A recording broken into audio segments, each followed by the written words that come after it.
then crossed one leg behind the other and slowly sank down in front of her Aunt Louisa. "Better," Mr. Rumpere nodded. "Not perfect, but better. Now lower your head, count to 3, then rise slowly." Catherine's legs burned as she waited and then rose. "Now take 2 steps to the right and curtsy to the Queen." Katherine glanced at Penny and took the first step, but when she took the second, her foot tangled in her skirt. She gasped, and her hand shot out. Penny smirked and covered her mouth. Katherine swayed, struggling to recover her balance.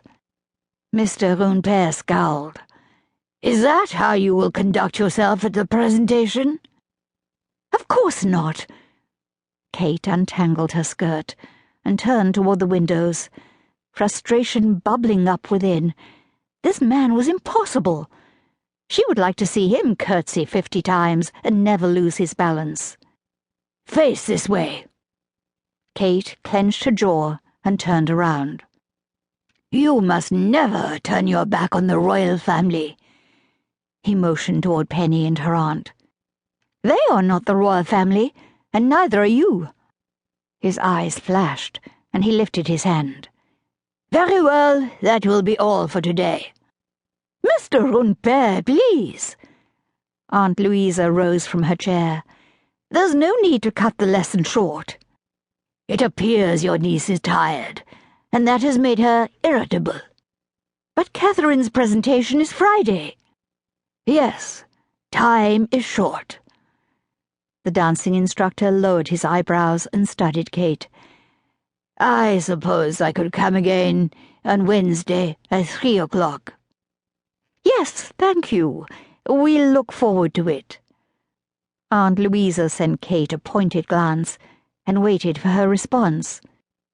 Kate thanked Mr. Rumpere for the lesson, though it nearly killed her.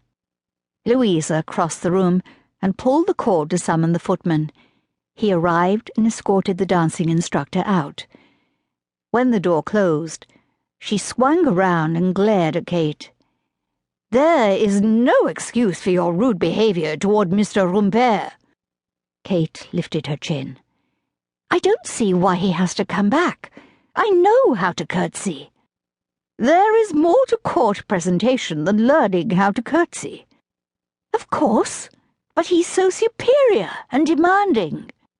Louisa's nostrils flared, sending a warning. "You will have one more lesson with Mr. Rumpere, and I don't want to hear any more about it." Kate's face burned. She clenched her hands, barely able to keep herself under control. But her aunt was her presentation sponsor, and if Kate didn't hold her tongue, she might lose her opportunity to be presented. Louisa didn't seem to notice Kate's response, or perhaps she didn't care. She turned to Penny. "Have you tried on those 2 new dresses?" "Yes, but the hem of the green silk is terribly uneven. Should we send it back to the dressmaker, or should I ask Lydia to fix it?" "Goodness! You would think with the price I'm paying that dressmaker, she could at least hem a dress properly." Louisa motioned toward the open door. "I'm going to the Trembleys for tea at 4, and I need to change. But I suppose I have time to look at it?" "Splendid!" Penny turned and dashed out of the drawing-room. "Penelope, slow down!" Louisa raised her hand to her chest and hurried after her. "This is not a racetrack." Kate shook her head as she watched them go, then turned toward the window. Sunlight poured through the tall panes, drawing her gaze up to the blue sky. It would be a perfect afternoon for a ride. Of course, a tame promenade down Rotten Row in Hyde Park wouldn't be nearly as exciting as a high-speed race across the beautiful rolling hills at Highland Hall, her country estate in Berkshire. That thought stopped her cold, and pain pierced her heart. It wasn't her estate anymore. It had been almost